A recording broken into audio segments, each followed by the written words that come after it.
My big sister let go of my hand for 1 second. I fall straight into the pool. The water closes over my head. I try to scream, but only bubbles come out. Then everything goes white. I wake up above my own body. Mia is frozen beside me. She is staring at the girl on the ground, and she is shaking. I try to hug her. It's okay, Mia. It's not your fault. But my arms go straight through her. Then I look down. That's me on the ground. That's when I realize I'm a ghost. A shiny light appears above me. It whispers, "You can come back, but only when your sister forgives herself." The ambulance comes. I follow it all the way to the hospital. Dad bursts through the doors in his work uniform. Mom bursts in behind him. She keeps saying I only left them for 5 minutes. The doctor comes out with a clipboard. His face says everything. I am in a coma. Mom screams at Mia, "It's all your fault." Dad steps in front of Mia. She is only 7. It was an accident. Mia doesn't cry. She just stares at the floor. At school the next day, the kids whisper. Some of them point at Mia like she did it on purpose. We always had lunch together at school. Now she sits alone with 2 juice boxes. One for her, one for me. I sit right beside her, but she can't see me. Mom stops eating. Dad stops sleeping. Nobody goes into my bedroom. My door stays closed. Mia sneaks in at night. She curls up in my tiny bed and hugs my teddy. She whispers, "Please wake up. I will give anything. Take me instead." I try to wipe the tears off her face. My hand passes right through. Mom stops coming to the hospital. She can't see me like that. Dad goes every single night. He sits by my bed and holds my hand. One night I hear him crying. He says my name over and over. I kneel beside him. I press my ghost hand against his. He shivers. He doesn't know it is me. Weeks pass. Mia stops talking at school. She stops eating lunch at all. Her teacher calls home, but Mom doesn't answer. One night, Mia takes my ducky swimsuit out of the drawer. She holds it against her chest and she walks out of the house. She goes to the pool where she let go of me. She sits on the edge. She whispers, "Please come back.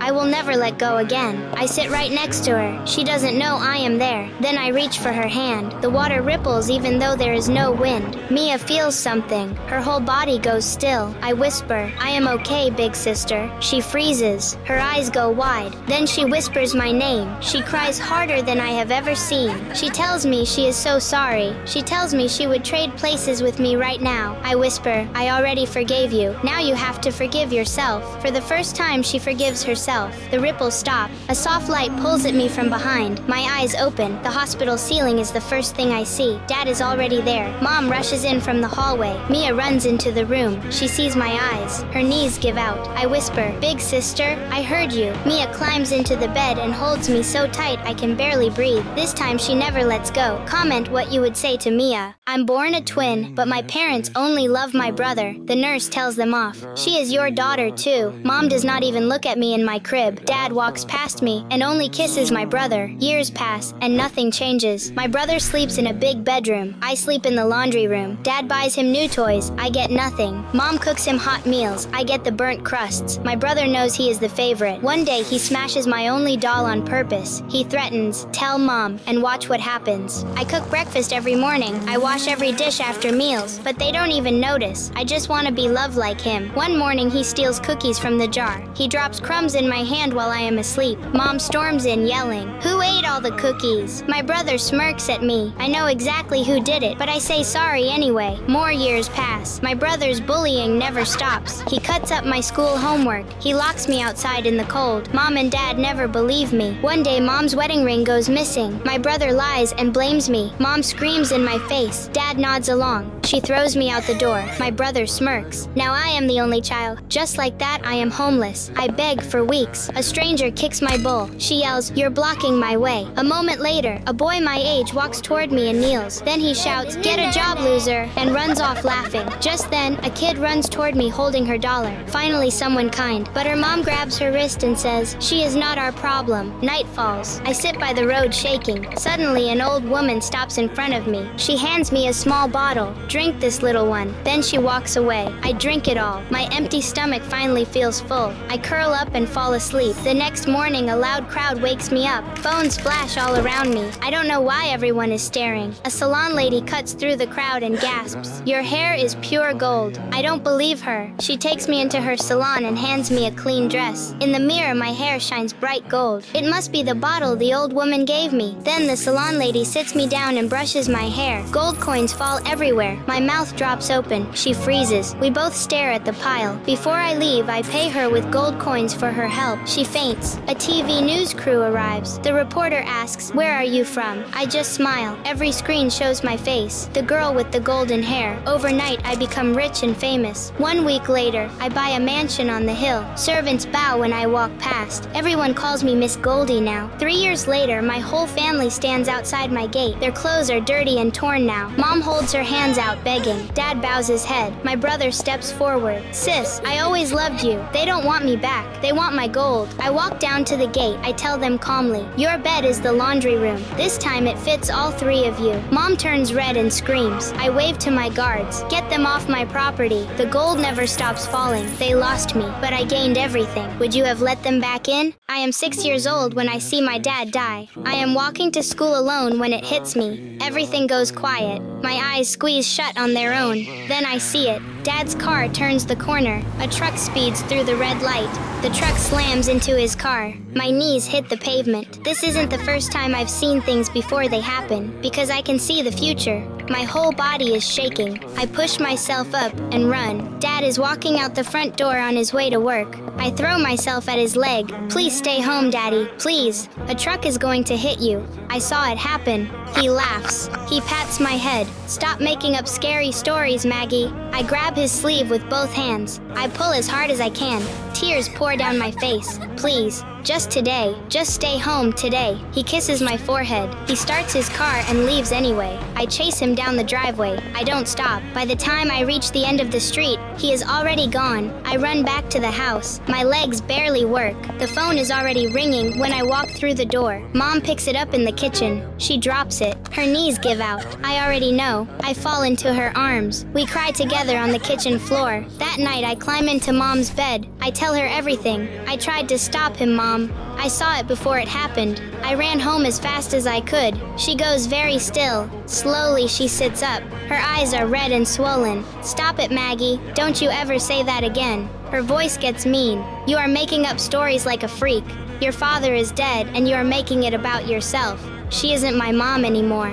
I am just telling the truth, but nobody ever believes me. I run back to my room and slam the door. I should have kept my mouth shut. Who would ever believe a kid like me? The next morning, Mom won't look at me. Dad's chair sits empty across from mine. His coffee cup is still on the counter where he left it. She slides my breakfast across the counter without a word. The first day back at school, everyone already knows. Kids whisper when I walk past. One boy points at me. He shouts she knew her dad was going to die. She's a freak.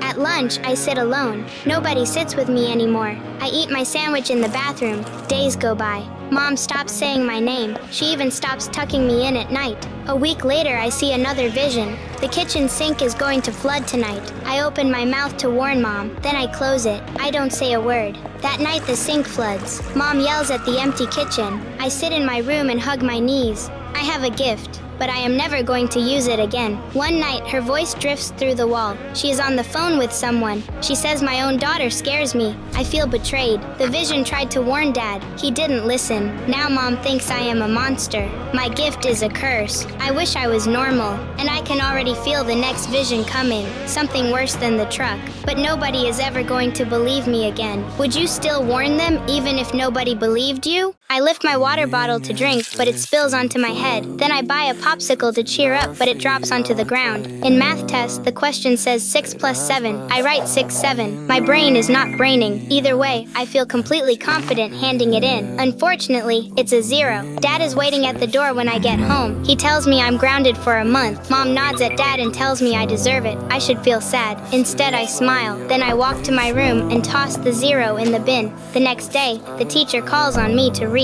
But I tell the teacher the letters are dancing. She tells me to stop making excuses and just read. Then she asks me to spell elephant out loud. I say, LFNT. The whole class bursts out laughing. A marker flies past my ear and hits the wall behind me. I'm telling the truth. In my eyes, the words really do dance. I have dyslexia, but my parents think I'm just stupid. That weekend, Dad sends me to a military school. I watch my family drive away. Tears run down my face. At night, while everyone sleeps, I cry in the bathroom with the tap running so no one hears me. I miss my parents, even after everything they did. My new classmates laugh every time I get called on. Even the teachers look down on me. They make me do push-ups in front of the whole class. Just when I feel like breaking down, a new substitute teacher walks in. He walks in and throws the textbooks off the desk. No lessons today, he says. Instead, we play games, sing, dance, and laugh all day. So every student in the room likes him. Then he hands each of us a blank sheet and tells us to draw freely.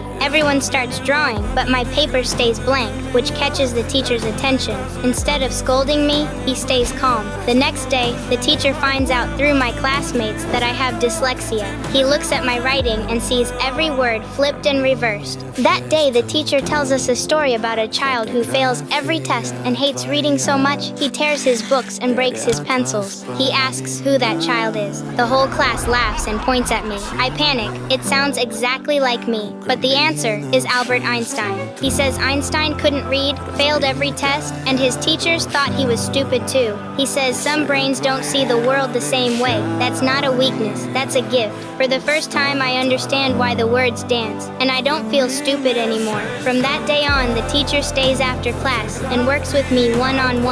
He teaches me to read maps instead of words, patterns instead of sentences. Weeks pass. I stop failing. I start finishing first. The teacher recommends me for the leadership program. I'm the youngest student selected. Graduation day. The whole school lines up on the hall. The officer at the podium announces the top student of the year. My name. The whole hall erupts. Mom and Dad are in the stands. They can't believe their eyes. The teacher finds me in the crowd and hugs me. The girl they all called stupid just graduated top of her class. When God closes one door, he opens another. Would you prove them all wrong?